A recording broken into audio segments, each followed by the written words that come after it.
Всем привет, меня зовут Марина, и я риэлтор в Калифорнии, работаю в Сан-Франциско, Бэй-Эрии. И сегодня в нашей новой серии, посвященной городам вокруг залива Сан-Франциско, мне хотелось бы поговорить про самый густонаселенный город в Кремниевой долине, про город Саннивейл.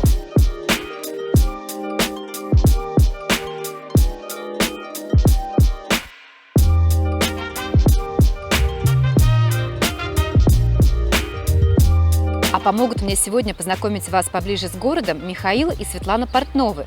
Скорее всего, большинство из вас уже слышали про одну из самых известных школ во всем мире для тестировщиков – Портнов Computer School, расположенной в долине и выпустившей уже более 6000 специалистов в области Software Quality Assurance.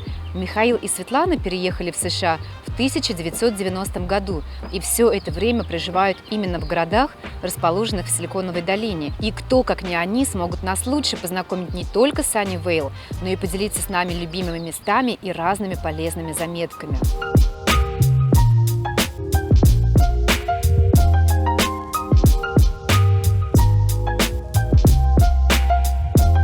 Ребята, подписывайтесь на мой канал, ставьте лайки, пишите комментарии, что бы вы хотели увидеть в следующих сериях. Благодаря вашим подпискам мне хочется развиваться и становиться еще лучше, и снимать больше видео для вас. Поехали!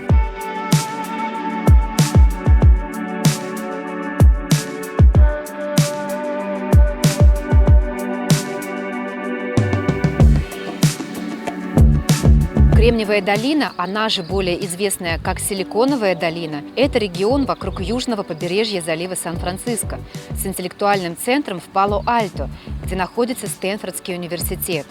Силиконовая долина включает северо-запад округа Санта-Клара и Сан-Хосе, а также южные заливы округов Аламида и Сан-Матео.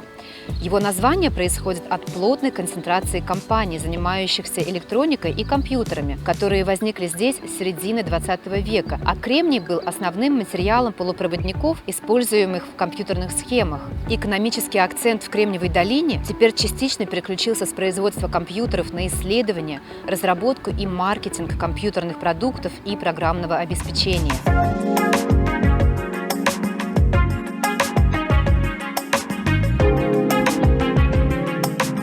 Наш выбор сегодня пал именно на Саннивейл. Не случайно. Это самый густонаселенный город, мы об этом уже упомянули, и на сегодняшний день, на 2022 год, здесь проживает уже более 156 тысяч человек. Но есть еще одна причина, почему мы решили поговорить сегодня именно про Саннивейл. Этот город еще относительно имеет доступные цены на жилье для аренды и для покупки. Если сравнивать с другими городами, которые находятся вокруг университета Стэнфорда, то они являются одними из самых дорогих городов во всей Америке. Все-таки Саннивейл еще достаточно относительно доступен для многих людей, которые именно здесь работают в IT-компаниях. Дорога до Сан-Франциско займет около 45 минут, если, например, вы решите выехать ночью, ну или во время, когда никого нет на дорогах. Но на самом деле 101-й фривей, он всегда загруженный, он лидирует в списке самых загруженных фривеев в Америке. И поэтому, если вы будете выезжать, грубо говоря, к 8 или к 9 утра на работу в Сан-Франциско, то вы 100% встрянете в большую пробку и будете долго стоять. Хорошо, если вы за час доберетесь до Сан-Франциско. Но на самом деле я бы хотела сказать, что люди, которые покупают себе жилье в Саннивейл, либо арендуют здесь жилье, здесь не дешево. Поэтому все-таки большинство из этих людей привязаны именно к рабочим местам, расположенным в Кремниевой долине. Как правило, все-таки они работают в IT-компаниях, и именно этим обусловлен выбор города Саннивейл для проживания.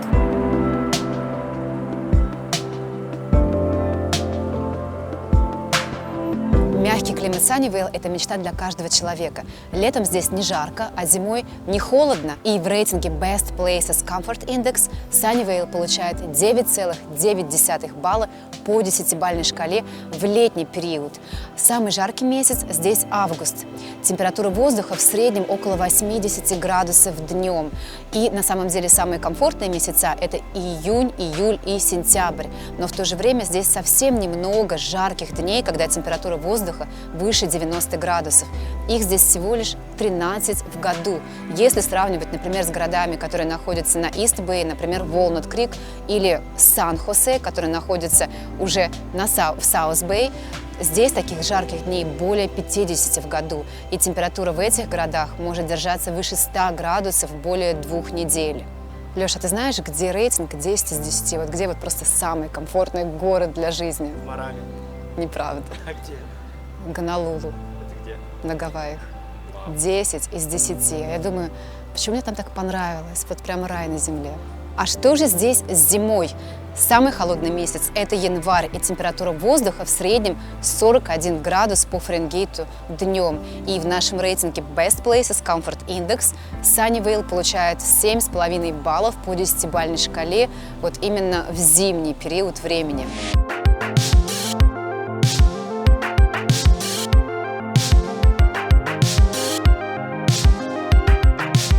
Интересный факт, что почти 50% людей, которые проживают в Саннивейл, они были рождены за пределами США. То есть это иммигранты в первом поколении. И вот сейчас, переходя дорогу, я подумала о том, чтобы такое количество иммигрантов хотело жить именно здесь, в Саннивейл, что-то их должно привлекать. И я вот прямо очень-очень оценила вот эти вот переходы, идеально сделанные, с кнопочкой, когда останавливаются машины, мигают всеми сигналами, велосипедные дорожки. В общем, если ты здесь живешь, тебе комфортно, удобно, инфраструктура развита, и ты ценишь все, что здесь есть.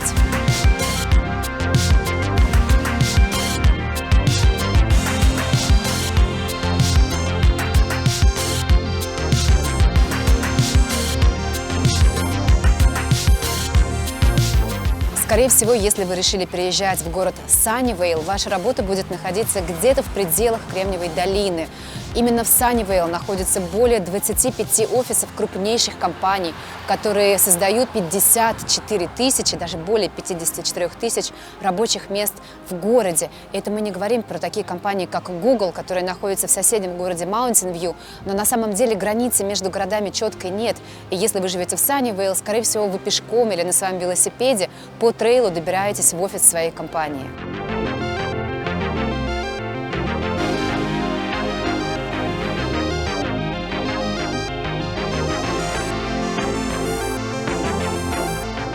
Давайте попробуем разобраться, какая же здесь этническая составляющая города, кто же здесь живет. Знаете, на первый взгляд кажется, что здесь нет разнообразия, и есть ощущение, что большинство людей, проживающих здесь, это азиаты. Но когда ты начинаешь смотреть цифры и статистику, то твои вот эти вот ощущения, они действительно подтверждаются цифрами. 48% людей, проживающих в Саннивейл, это азиаты. 29% это белое население, 17% испаноговорящие и только 6% это представители всех других рас и национальностей.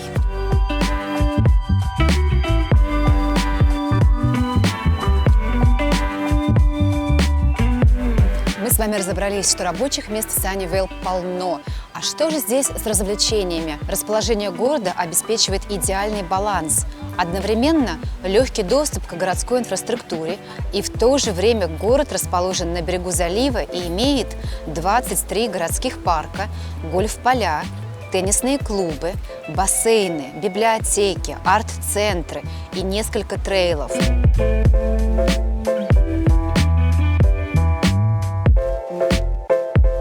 Сейчас мы с вами находимся в даунтауне, историческом центре города Саннивейл, Мёрфи-авеню. И вот именно здесь, на Мёрфи-авеню, находится огромное количество кафешек, ресторанчиков на любой вкус и кошелек.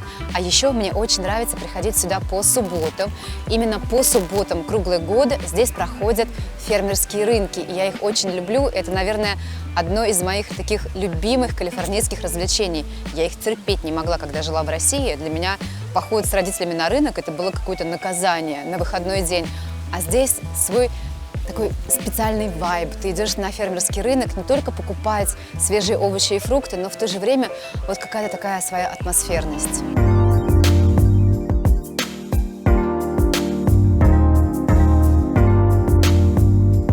А еще я была очень приятно удивлена, когда узнала, что здесь, в Саннивейл, находится более 170 произведений так называемого паблик-арта. Вы знаете, то, что нам кажется совершенно естественным, обычным, и мы не замечаем какие-то вот такие вот детали, благодаря которым город становится более ярким, более красочным. Как раз вот какие-то скульптуры, какое-то современное искусство. Так вот, здесь, в Саннивейл, вот мы сейчас с вами находимся около библиотеки, и отсюда начинается целый пешеходный маршрут длиной более 2 миль. И пройдя по этому маршруту, вы сможете увидеть 14 произведений вот такого публичного искусства, вот такой вот паблик-арт везде здесь. Кажется, незаметен, но вот он повсюду. Ссылка на карту по туру в описании, а также на сайт, где вы сможете найти все произведения паблик-арта в США. Мы очень часто воспринимаем как должное все эти, казалось бы, незаметные детали, именно из которых и строится общая атмосфера и эстетика в городе. Саннивейл – это типичный представитель благополучного города в Кремниевой долине. Везде все сделано для людей и все продумано до мелочей. Как же я это ценю в Америке.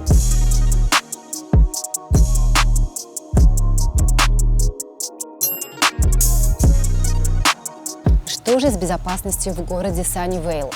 Вы знаете, у меня есть 2 источника информации, которые я сравнила между собой, и они друг другу противоречат. Например, на официальном сайте города Саннивейл написано, что город является одним из самых безопасных, и даже по каким-то неизвестным мне рейтингам он занимает 1-е место по безопасности в Калифорнии и в США. Но, посмотрев статистику на Neighborhood Scout, я, конечно, не согласна с этим, потому что, действительно, ваш шанс стать жертвой тяжелого преступления, убийства, например, крайне минимален. 2 преступления на 1000 населения. И если мы с вами посмотрим вот на эту карту, то на этой карте мы с вами тоже можем увидеть, что тяжелых преступлений крайне мало. Но а вот именно преступлений против имущества, именно грабежей в городе много, и за последние 10 лет их стало еще больше.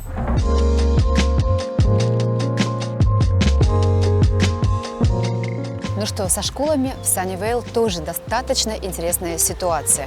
Здесь всего лишь 2 начальные школы, 2 elementary school имеют высокий рейтинг – 9 из 10 баллов. И это Cherry Chase Elementary и Cumberland Elementary. И вы же понимаете, что, естественно, все родители хотят попасть именно в эти 2 elementary школы. Все остальные школы elementary, middle и high school имеют рейтинг ниже. 6 из 10 и еще более низкий рейтинг. Для меня это загадка, почему при такой высокой стоимости жилья школы не такие highly rated, почему рейтинг не высокий у этих школ. И вы понимаете, что, конечно же, покупая дом, например, за 2,5 миллиона в Саннивейл, очень сложно смириться с той идеей, что твой ребенок будет ходить в школу, в которой рейтинг, не очень-то. Соответственно, люди готовы платить за частные школы. И вот, например, одна из самых популярных частных школ в Саннивейл называется Stratford Elementary, и стоимость обучения здесь в год составляет $22 тысячи, около 22 тысяч, и школа только до 5 класса.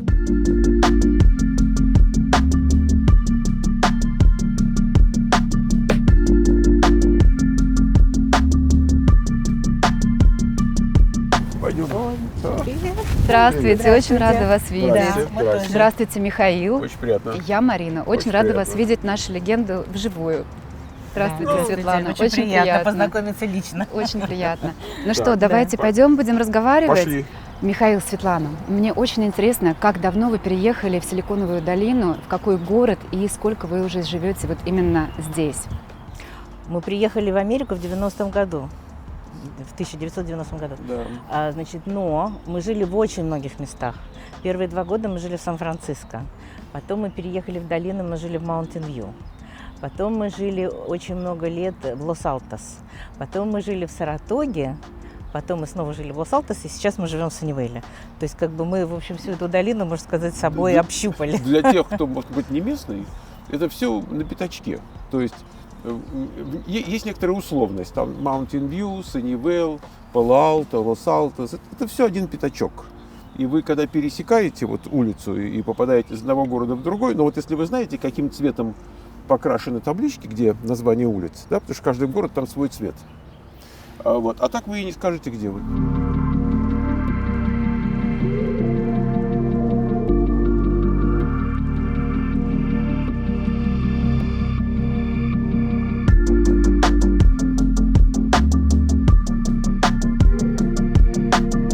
всегда жили только в пределах вот Силиконовой долины. Да. И никогда не хотели уехать, например, куда-то подальше, может быть, в сторону- Пытались. Когда мы смотрели по сторонам и говорили, а вот может быть тут, может быть тут, может быть тут, и потом говорим, ну нет, ну невозможно.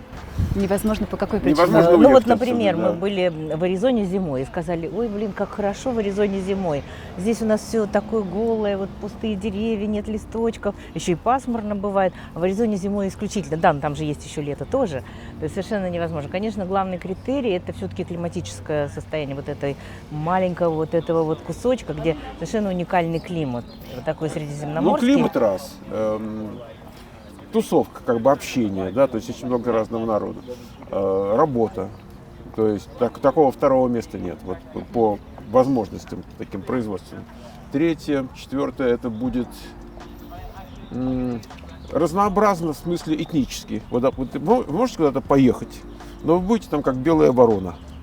Вот, ну, не свой, да, а здесь как бы все свои, вот здесь как в больших мегаполисах, да, как Нью-Йорк, как там Сиэтл, Чикаго Да, и и так в далее. отношении вот как бы большого мегаполиса, вроде бы эта долина, она сама очень маленькая, да, и, кстати, это реально долина, вот можно ехать по большой улице и видеть горы впереди и горы сзади, то есть мы, да, находимся в долине, но проехал 45 минут, и ты уже в Санта-Крузе на океане. Проехал еще 45 минут в другую сторону, ты на другом океане, Half-Moon Bay, да? То есть при всем том, что здесь очень такое маленькое такое private местечко, ну, private в кавычках, да, private местечко, я бы сказала так, деревня с ритмом жизни большого города. А что касается вашего выбора города Саннивейл на сегодняшний день, чем это обосновано? Это получилось, мы поскольку здесь на пятачке жили, да, мы в Лос-Алтос жили довольно продолжительное время и снесли там дом и построили новый дом. И встал вопрос о том, что этот дом нужно продавать, и все равно нужно куда-то ехать. У нас были определенные критерии, что мы хотим купить, да? А хотели мы купить то, что нуждается в достройке, перестройке и так далее. То есть Светлана любит строить. Потому что я понимаю, что я не могу купить готовый дом для себя, который бы меня устраивал. Все-таки мне будет чего-то не хватать. Вот. Поэтому у меня были определенные требования, что я искала. Поначалу есть пятачок такой в Mountain View, который относится к лос-алтовским школам. И я сначала вот имела виды на этот пятачок. Но там лоты 5 соток. Да? И цены, в общем-то, там уже были зашкаливающие. Вдруг мне попадается на глаза вот дом уже на 9 сотках, да? В этом же ценовом диапазоне. Такой же фиксер-аппер, который это дом, который нужно перестраивать. Да? Ну и вот так вот оно получилось, и очень все удачненько. То есть мы его, этот дом, увеличили там с 1100 скверфутов до 2600. Она, благо, земля это большая позволяет, разница. да, и, в общем-то, это... Светлана, а вы занимаетесь, по сути, вы перестраиваете дома. Вот скажите, пожалуйста, я уверена, что зрители моего канала очень интересуются вопросом. Если ты покупаешь свой первый дом, я обычно никогда не рекомендую клиентам, кто покупает свой первый дом, свой стартер, покупать фиксер-аппер и полностью его перестраивать. Нет, Это даже ваше- они столкнутся с очень большими трудностями. Во-первых, они не знают, где выбрать. И когда ты покупаешь свой первый дом, ты еще толком не знаешь ни местности, ничего. То есть ты не знаешь трендов, куда пойдут цены, какие перспективы этого места. Это нужно уже покрутиться немножко. Это не так просто строить дом, перестраивать. То есть помимо чисто идей каких-то, да, нужно еще иметь очень хорошее понимание, где ты находишься и что ты делаешь. Потому что один неверный шаг, а этот шаг делают все, и мы его, в частности, сделали. И мы долго не знали, вот у нас был дом в Лос-Алтос, мы думали, а что нам, у нас было 10 соток. И мы ходили, спрашивали контрактора, а что нам лучше сделать? Нам лучше перестроить этот дом или нам лучше достроить? То есть полностью снести, построить новый или достроить это? Все контракторы в один голос говорили, конечно, надо сносить, это намного лучше. Это была большая-большая ошибка.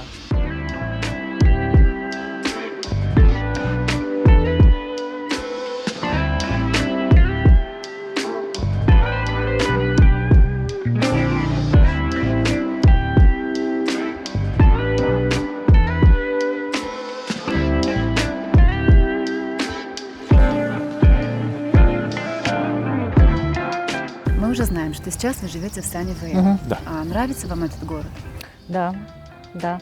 Не было уверенности, что я приживусь. Я вообще так это сложно приживаюсь к каким-то местам. Понравилось на удивление. Потому что даже вот после того, как мы жили в Саратоге, и в Лос-Алтос, и в Mountain View, и, конечно, здесь уникальное место в том смысле, что здесь все близко. Очень удобно. Очень, с точки зрения удобства для жизни, здесь все близко. Мы находимся в Саннивейле, очень большое представительство азиатских комьюнити. И, соответственно, здесь очень много азиатских магазинов, в которых есть рыбные продукты, которых нет. То есть вот отъехать, например, в Санта-Крус, то ближайший магазин это будет здесь. А здесь у нас их сразу и корейские, и китайские, и вьетнамские, какие хочешь магазины. У нас в Санта-Крус дача, ну дом такой стоит, мы как дачу используем. И я Светлане говорю честненько, давай просто здесь жить будем. 45 минут, час максимум вот отсюда, на океане. Вот очень удобно. Она говорит, Миша, она говорит, но у меня все магазины там. Понимаете, то есть вот тот набор магазинов и возможности просто пойти вот купить, говорит, нам придется каждый раз ездить в магазины сюда. Именно какие-то магазины, где свежая рыба продается. Да, но дело в том, что вот мы жили очень много лет в Лос-Алтосе, это тоже для меня был дом родной. И мне казалось, что там все близко. Хотя сегодня, с точки зрения жизни в Саннивейле, мне кажется, что это довольно далеко. После Лос-Алтоса мы жили в Саратоге. Но там в Саратоге на горах, там до ближайшего магазина все равно нужно спуститься с горы и куда-то поехать. То есть там явно все было далеко. Но здесь очень удобно в Саннивейле, мне поэтому очень нравится. Тут нужно еще сказать, что с точки зрения климата все вот эти города, которые находятся в долине, они все разные. То есть разница между, например, Сан-Франциско и Саратого, это будет 5 градусов по Цельсию. Это очень большая разница, если задуматься. Да? Поэтому чем ближе к Сан-Франциско, тем холоднее. Вот у нас дочка, она живет в Редвуд-Сити, у них даже кондиционера нету. Саннивейл пугал нас тем, что по сравнению с Лос-Алтос здесь тоже 2 градуса плюс, что здесь пожарче будет. Но по сравнению с Саратогой, как бы 2 градуса минус вроде, и вроде ничего. То есть вот такое вот среднее место. Иногда, конечно, мы устаем от этого солнца, потому что Саннивейл – это вот действительно солнечная долина, очень много солнца, и летом, когда жарко, очень устаешь от этого солнца. И мы стараемся уехать вот на океан, где попрохладнее. Ну и там бывает тоже слишком много солнца. Здесь удобно, здесь комфортно, здесь… Вот я, например, работаю, у меня офис мой в Саннивейле тоже. Я еду минут 10 на машине, там, ну, не дворами, но так, по местным таким улочкам.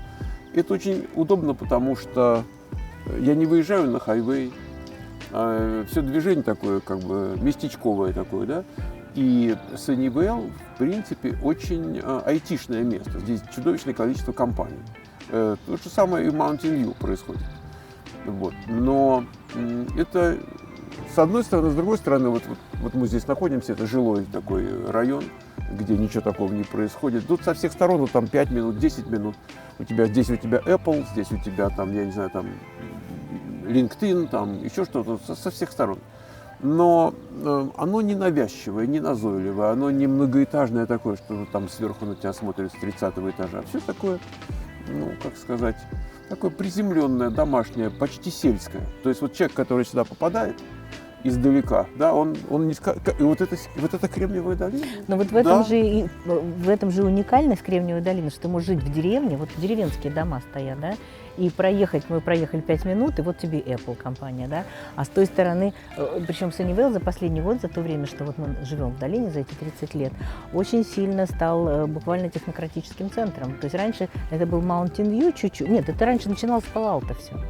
Пало-Альто это был самый вот такой эпицентр, самое дорогое место, там была компания Xerox, и оттуда все начиналось. Потом Mountain View к ним присоединился, когда Google появился, да, Facebook открылся в Менло-парке.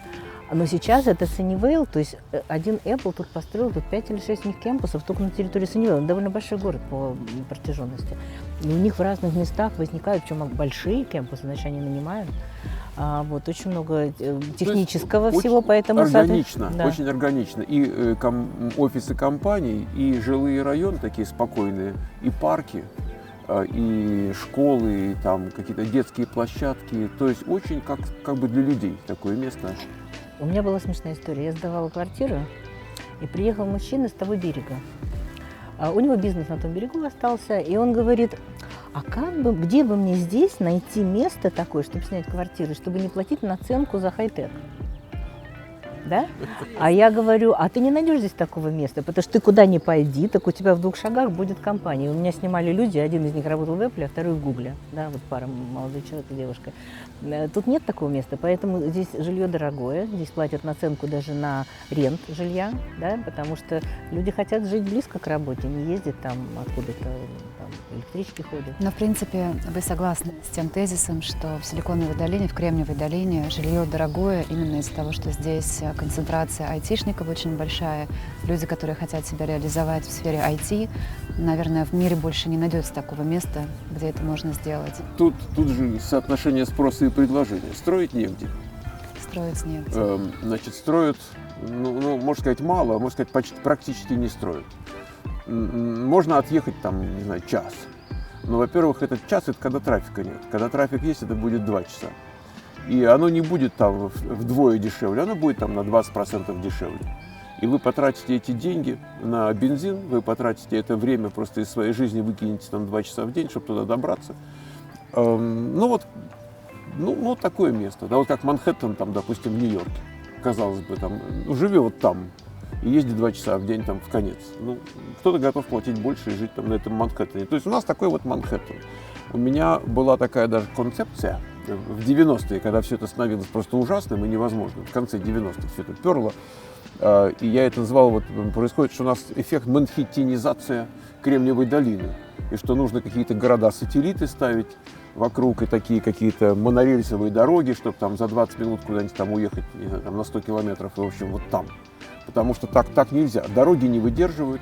Можно сказать, слава богу, вот пандемия разрядила обстановку, но во всяком случае разрядила. Но я бы сказал, что за последние пару месяцев, перед Новым годом и сейчас раза в 2 больше народу на дороге. То есть они потихонечку возвращаются. Вот мы же видели, в сколько офисы. машин стояло возле Да. окна. Вот мы были сейчас у здания Apple, там практически занят весь Еще паркинг. полгода все было назад пустое, вообще все Да. парковки были Поэтому здесь большая плотность населения. Очень много молодежи приезжает, выпускники университетов со всей страны. Это же это знаковое, да, Google, Apple, Facebook, там. Так они готовы 5 человек там в одной комнате жить, как вот. Они привыкли в общагах, может, я не знаю, но во всяком случае очень много молодежи.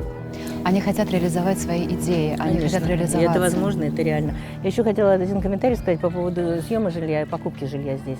Дело в том, что когда человек снимает жилье, и он работает где-то, то он хочет работать близко к дому, если он уже снимает, да? Он найдет где-то и будет жить рядом с домом. Когда человек покупает, он готов отъехать там 1,5-2 часа и скажет, хорошо, зато у меня будет свое жилье. Да, и я буду ездить там 2 раза в неделю на электричке, благо сегодня это возможно, там где-то ходит электричка, там бог знает откуда, и буду ездить там 2-3 раза в неделю на работу. Поэтому я с точки зрения инвестирования смотрела, окей, да, здесь можно в любом месте купить недвижимость, и она будет сдаваемая, да, потому что людям хочется близко к работе. Но если куда-то отъехать подальше, то там ты уже не получишь такую конвертацию, ты не получишь там столько людей, желающих снять. Потому что все, кто работает здесь в долине, они здесь хотят жить. На съем. У меня на YouTube-канале, я часто снимаю недвижимость. И я понял, что нельзя снимать дешевенько. То есть у меня было желание показать, что минимально можно купить, меньше уже нету. Вот что. И они смотрят и говорят, как миллион, там же жить нельзя. То есть, если показать что-нибудь эдакое за 7 миллионов, они говорят, это вещь, это стоит своих денег. Понимаешь? А когда за миллион и вообще ничего. Или мы из последнего, что мы снимали, таунхаус, тут в Саннивейле неподалеку, без земли, без ничего, там 2 миллиона, и ты спрашиваешь себя, а 2-то за что? Тут и миллион-то много. Понимаешь? И очень странное такое место в этом смысле. Если ты со стороны, понять этого нельзя. Но если ты здесь живешь, например, да, то ты говоришь, такие цены. Мы сейчас ездили в Сан-Диего, и там какое-то место есть, у них там. Мне со стороны, я вообще не понимаю, что там такого. Они, говорит, там квартира, мы смотрим квартиру несчастную, там сколько она там, 1,5 миллиона квартира, там, я не знаю, 2 тесно в этой квартире.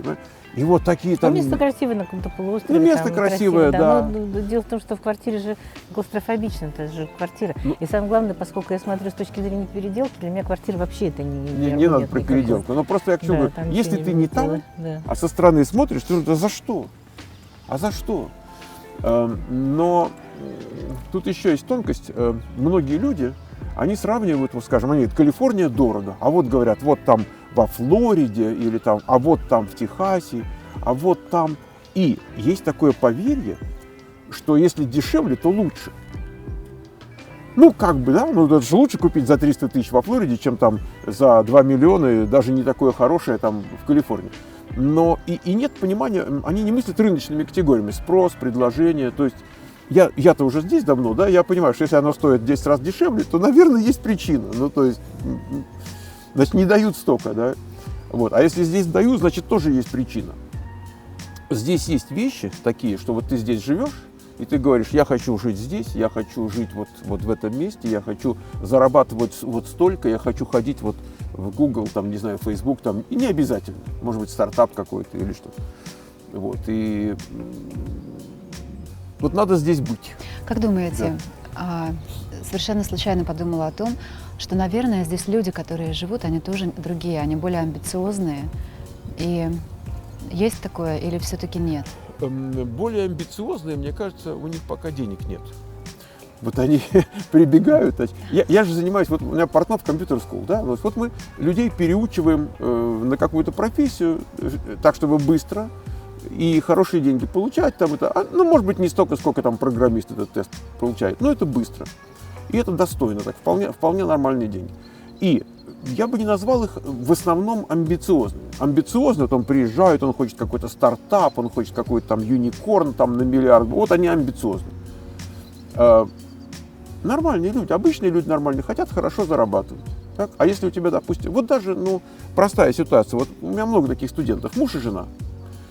Допустим, они 3 года назад отучились, и вот 3 года уже работают. Они вдвоем легко зарабатывают, скажем, 300 тысяч на двоих. Слушай, уже можно жить. Когда у тебя 300 тысяч на двоих, я не спрашиваю, а почему не 500, да? Такие тоже есть, пусть будет 300. С 300 тысячами в год ты здесь можешь практически все себе позволить. Конечно, проблема еще в том, что одно дело у тебя 300 тысяч в год, и там еще 400 тысяч есть на сберкнижке, на счету в банке, да? А другое дело у тебя 300 тысяч в год, и ни копейки нет. Это немножко, вот вы как риэлтор, да, понимаете, покупательную способность этих людей. Но тем не менее, так не сразу. Не обязательно, что ты приехал, там вот жил в нищете 20 лет, потом приехал сюда и хочешь с первого дня вот там вот такой особняк. Вот слово само амбициозность, оно у меня ассоциируется с растопыренностью, которая...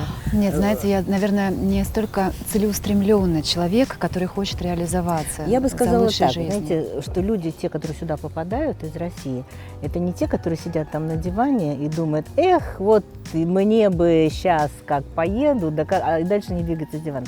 Это все-таки люди, которые в состоянии поднять свою задницу, сделать ту работу, которую нужно проделать, и приехать сюда.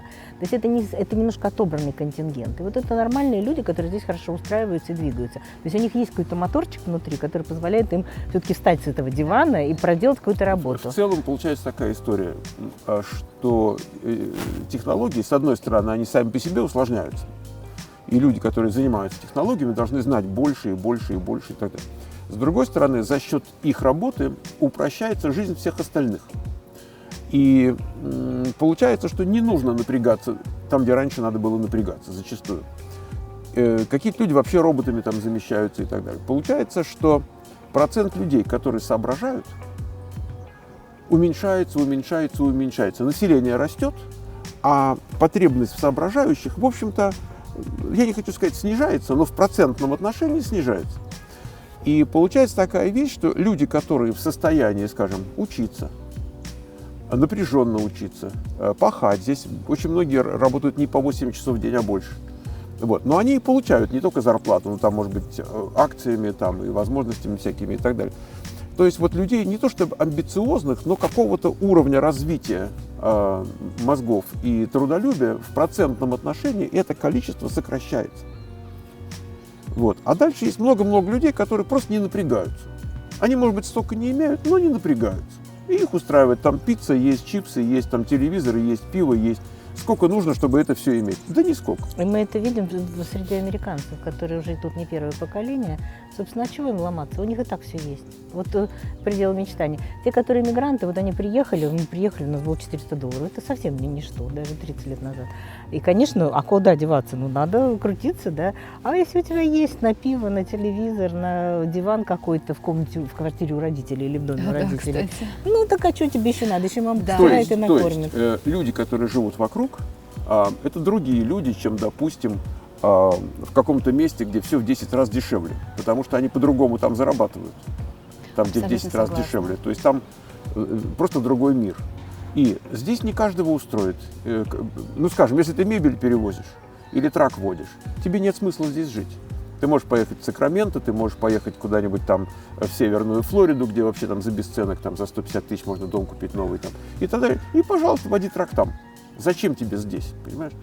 Но, конечно, в условиях удаленной работы, можно сказать, что на удаленке-то тоже здесь незачем быть. Но удаленка — это как бы временное такое было состояние. И, безусловно, часть удаленки сохранится. Но в значительной степени мы переходим в состояние, когда ты пару дней в офисе, пару дней дома. Вот так. Поэтому все равно нужно быть на местности. И, конечно, можно отъехать там, на часок на другой. Если там всего 2 раза в неделю ты едешь в офис, ну так ты можешь и отъехать тоже. Но, во всяком случае, есть нечто в профессиональном плане, да, что людей приводит сюда и удерживает. Поэтому есть большой отток людей, и есть большой приток тоже. Поэтому кстати, я не заметила, чтобы у нас стало проще вот на реал эстейт рынке. Да. Вообще не стало проще. На real люди все время на real уезжают. estate рынке проще не становится, даже тогда, когда часть людей уезжает. Да. Другие приезжают. Другие приезжают раз, те, кто уезжает, они сохраняют за собой какую-то недвижимость, не бросают, не продают. То есть кто-то продает, а кто-то оставляет. И так вот как-то удерживает. Да. Я увидела среди своих клиентов тенденцию, что если у тебя есть жилье, и ты хочешь купить что-то больше, что-то лучше, Да. люди оставляют как инвестицию, чтобы Конечно. потом сдавать. Нет, дело в том, что вообще в нынешней ситуации в долине, да, нет смысла ничего продавать. Исторически было так, что, например, молодая семья покупает свою первую недвижимость, маленькую, самую дешевую, потом по мере того, как их семья растет, они ее продают, покупают что-то более дорогое, когда дети выросли, и они уходят на пенсию, они снова продают большую и покупают что-то поменьше. Но сегодня настолько быстрый рост цен, что ты можешь купить поменьше, но будет ли это дешевле, неизвестно. Это может быть еще дороже, поэтому нет смысла Тут еще что продавать получается? ничего. Вот, допустим, человек купил дом, там, не знаю, 20 лет назад. Он купил его, ну пусть будет за 1 миллион. Сегодня дом стоит там 3 миллиона. Не знаю. И он может его продать. И поехать куда-то и купить другой дом. Но получится, что налогов он за этот дом, который купит новый, будет платить существенно больше, чем за тот, который он продал. Да? То есть, если у него деньги есть, бывает денег нет. И все, что у тебя в жизни есть, если ты продал, что-то у тебя осталось, и ты вот это то, что ты имеешь. Но если у тебя есть еще деньги, если ты не завязан вот конкретно на эту сумму, которая спрятана в доме, закопана там, жалко. Жалко продавать, увеличивается налоговая база, Да. плюс ко всему ты уже покупаешь, ты, во-первых, платишь налоги, если продает семья, то только 500 тысяч у нас не облагается налогом, да, все остальное облагается. да. Ты на этом потерял деньги, дальше ты платишь больше налогов.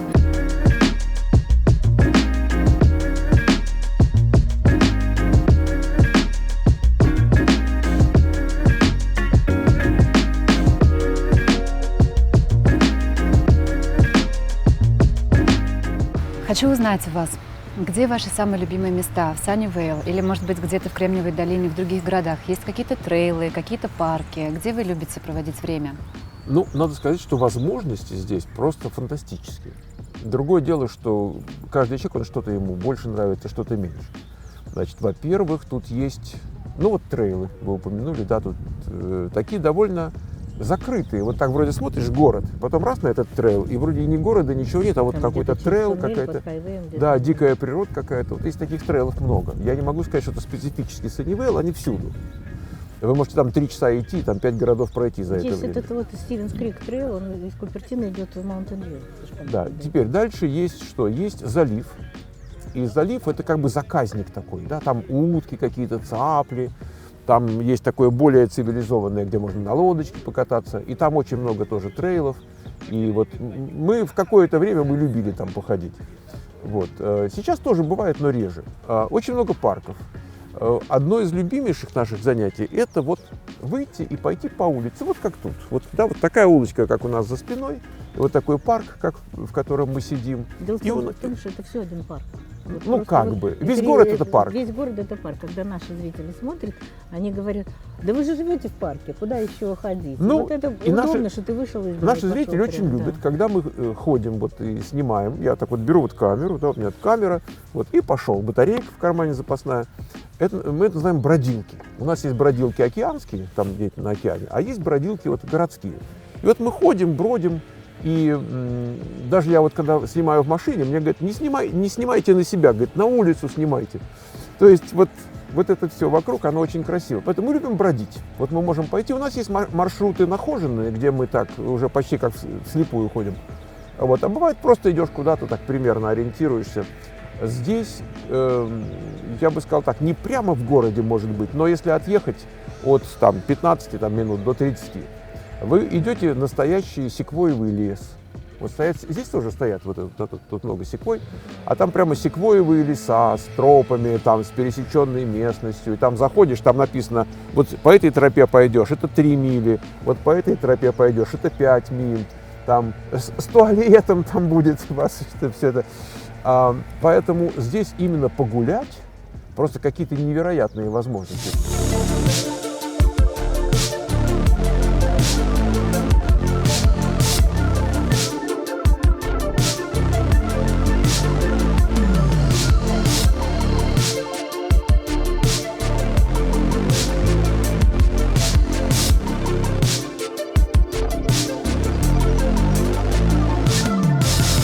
Одним словом, Калифорния бесподобна. Променять ее на что-то Вот Очень- поэтому очень здесь сложно, соответствующие цены не 300 тысяч за дом, а 1,5 миллиона как минимум. Да.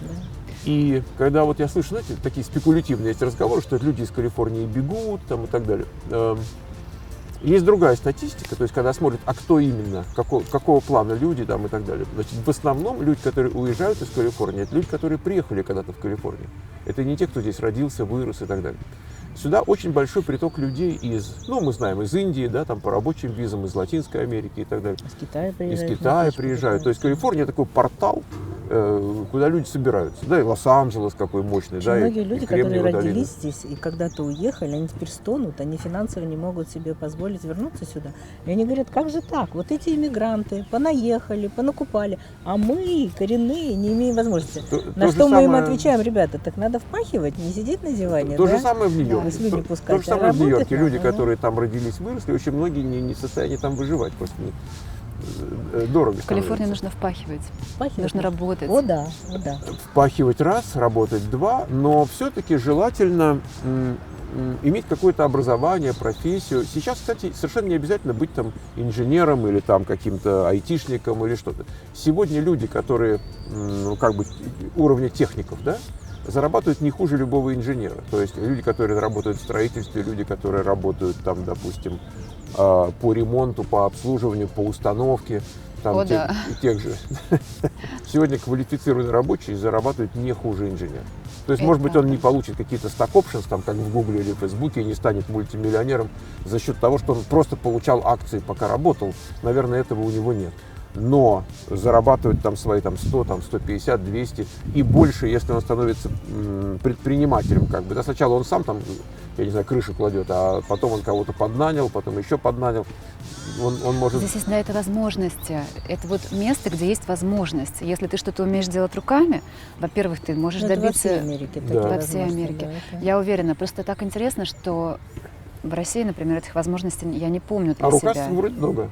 Рукастых много, а что толку? Ну, рукастый ты. Нет, просто сама система не позволяет им как-то продвинуться. Да, Я думаю, что их да. ограничивают и тут, и там. и Дело не здесь, в и ограничении даже, но дело в том, что здесь бурление такое, здесь много возможностей. И здесь вот оно кипит тут, кипит там. Понимаешь, ты не должен ходить и говорить, где возможности? Вот тут, где ты стоишь, вот прямо сейчас. Вот Везде бери, возможности. вот на бери диване. кайло и жилу золотую долбай. У меня, кстати, многие клиенты, уехавшие из Калифорнии, вернулись обратно. И Бывает начали часто, да. говорить о том, что некоторые ребята уехали в Норс-Каролайну, вернулись, пожили там 5 лет. Сказали, не смогли мы, не смогли. Климат ужасный, все не нравится, успеха нам там добиться не получится, вернулись сюда. Единственное, говорит, какой плюс, недвижимость дешевле, все. Мгм. Другие ребята, семья, они вернулись из Техаса. Она продала там дом огромный, она мне когда начала говорить, что Марина, я продала свой дом в Техасе, там 5000 сквер-фит, и я не знаю, как ты мне тут Квартиру сможешь купить. помочь. Да. И она его продала на тот момент за 400 тысяч. Мы с ней покупали, у нее был бюджет 800 тысяч или 900, то есть совсем небольшой. И она мне говорит, мы ничего не найдем, это невозможно. Мгм. И она сама через какое-то очень короткое время мне говорит, ты знаешь что, а зачем мне в Калифорнии дом 5000 сквер-фит? Я же тут на улице могу находиться, я же выйти могу погулять. А в Техасе я не могла. У нас аналогичная история. Наша сотрудница, она, мать воспитывает одна ребенка.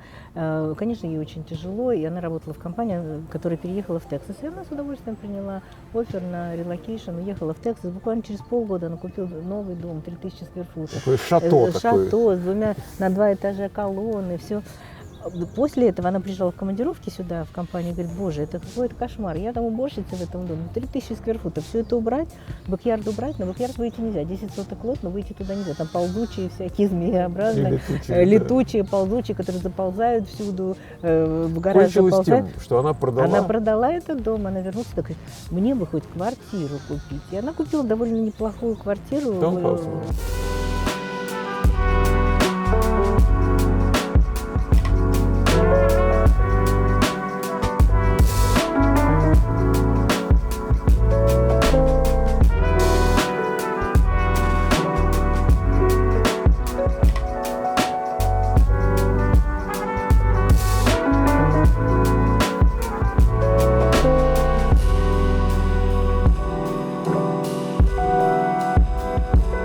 Я так понимаю, что Кремниевая долина и Саннивейл – это ваше место, откуда вы не хотите уезжать, вы его Мы любите. все время думаем, вот куда бы уехать. Вот потому что вот душа что-то, все уезжают вроде, а куда? И мы не можем понять, куда.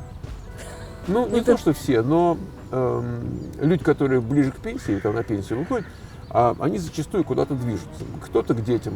Кстати, у нас сейчас есть несколько новых знакомых, которые сюда приехали на пенсию к детям. Потому что они где-то там, вот, скажем, в Орегоне там были, еще где-то, и там продали там 3 дома и купили здесь там таунхаус, просто чтобы быть там ближе к детям. То есть движение к детям в каком-то возрасте, оно как бы вполне такое естественное.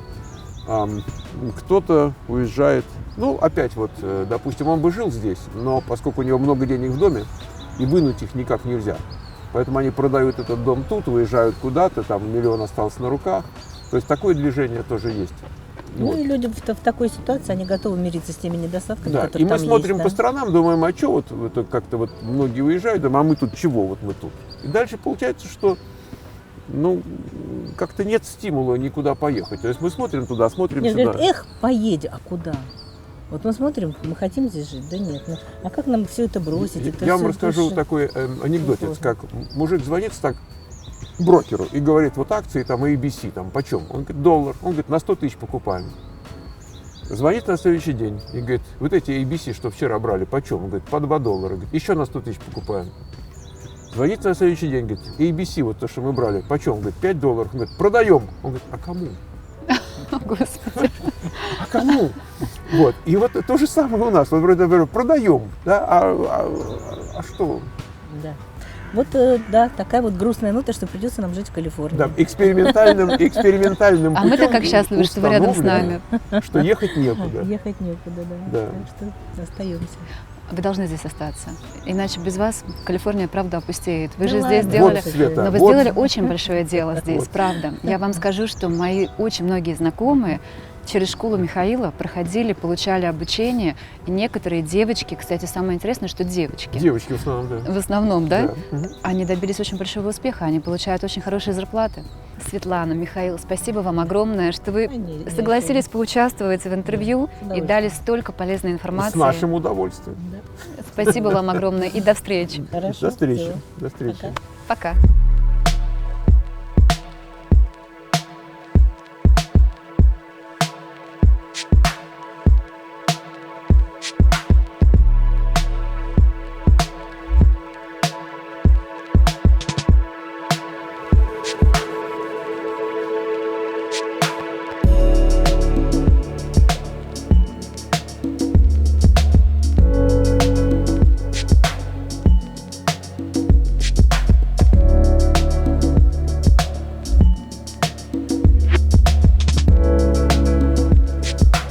Сколько же зарабатывают люди, которые живут здесь, в Саннивейл? Так вот, средняя зарплата в год $290 тысяч США, что в пересчете на одного человека составляет $72 500 в год. И, вы знаете, здесь проживает 56 тысяч семей, так называемый household. Так вот, средний размер такого household 2,72 человека. И вы знаете, это говорит нам о том, что здесь живут молодые семьи, у которых один или менее детей. Семьи с 2-3 детьми здесь встречаются не так часто.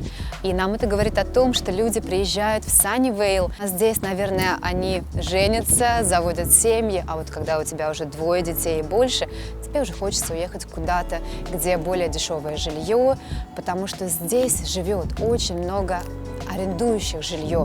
Именно количество собственников здесь всего лишь 44%. Более 55%, почти 56% проживающих в городе – это все-таки тенанты, люди, которые арендуют жилье.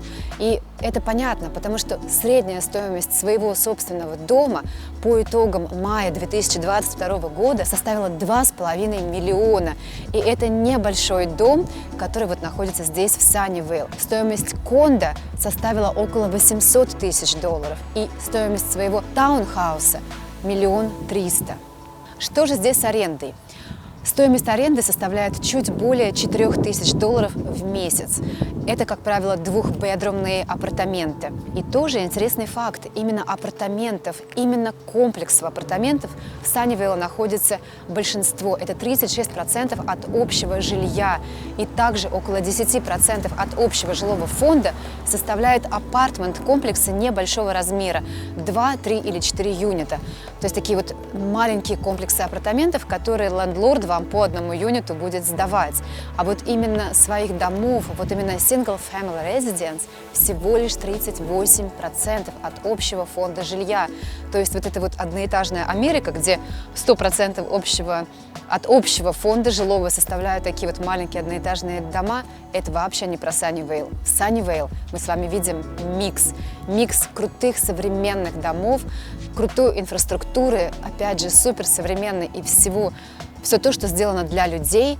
И в то же время мы с вами видим вот эти вот дома, которые либо уже были полностью перестроены, либо они еще старые, одноэтажные, небольшие, милые дома. То есть вот такой вот микс. И за это я очень ценю Саннивейл. А еще хочу вам напомнить, что вам нужно подписаться на мой канал, и мы увидимся с вами в новых сериях. Пока!